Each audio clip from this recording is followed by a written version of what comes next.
நகராட்சிக்கு உட்பட்ட 16வது வார்டில் ராஜாஜி தெருவில் திடீர்னு மழை காரணமாக ஒரு பெரிய பள்ளம் வந்துருச்சு. அந்த பள்ளம் காலையில் 9 மணிக்கு ஏற்பட்டுச்சு. உடனே 9 மணிக்கு ஏற்பட்ட உடனே போக்குவரத்தை நிறுத்திட்டு உடனே நாங்கள் என்ன பண்ணோம், நகராட்சிக்கு தகவல் கொடுத்து தலைவர் அவர்களுக்கும் சட்டமன்ற உறுப்பினர் அவர்களுக்கும் எம்எல்ஏ அவர்களுக்கும் தகவல் கொடுத்து எம்இ எல்லாத்துக்கும் தகவல் கொடுத்து உடனே அந்த இடத்த ஆய்வு செய்து கலெக்டர் முதற்கொண்டு எல்லாருமே அந்த இடத்துக்கு உடனே வந்துட்டாங்க.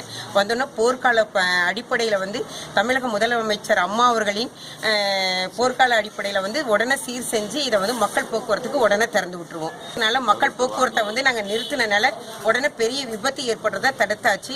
உடனே சட்டமன்ற உறுப்பினரும் கலெக்டர் அவர்களும் தலைவர் அவர்களும் உடனே வண்டி கொண்டு வர சொல்லி எல்லா ஏற்பாடுகளையும் செஞ்சிட்டு இருக்காங்க. அதனால எந்த பிரச்சனையும் இல்லை.